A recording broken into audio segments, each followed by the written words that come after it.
The Strata Council of a Victoria condo building is appealing for help from the city and the provincial government to crack down on illegal short-term rentals in a building that is so full of them, they call it a ghost hotel. For more on this, let's bring in Rob Shaw at the BC Legislature. Rob, thanks so much for joining us tonight. Tell us a little bit more about what's the issue at this building.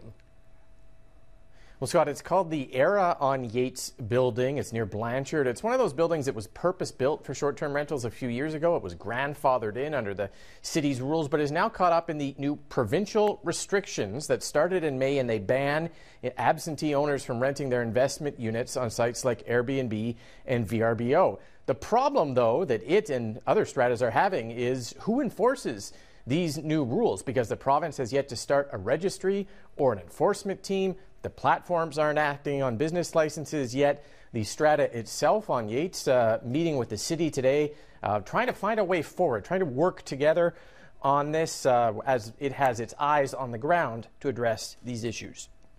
We're hoping once the province and the municipality beef up their enforcement mechanisms that the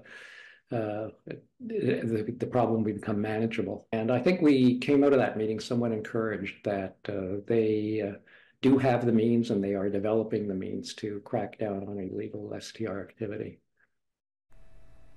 It's all part of a very confusing short-term rental situation right now in BC. It depends on where you live, where the rules are. There are some municipalities that have chosen to go further than the province and ban short-term rentals outright, like Saanich and Esquimalt. Victoria, meanwhile, overwhelmed with what it estimates is at least 560 illegal short-term rentals running today, more than 100 complaints a month, and only enough bylaw officers to investigate 90 properties right now.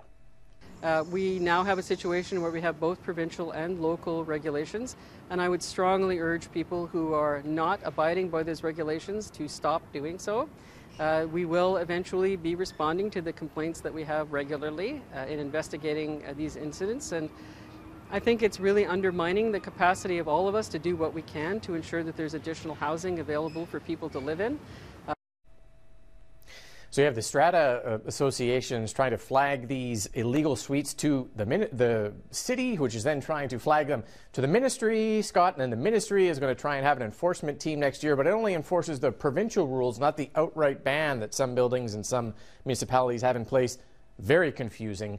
Part of what a lot of stratas are dealing with right now as they try to figure out what the province is going to be doing to actually enforce these rules that it brought in a few months ago.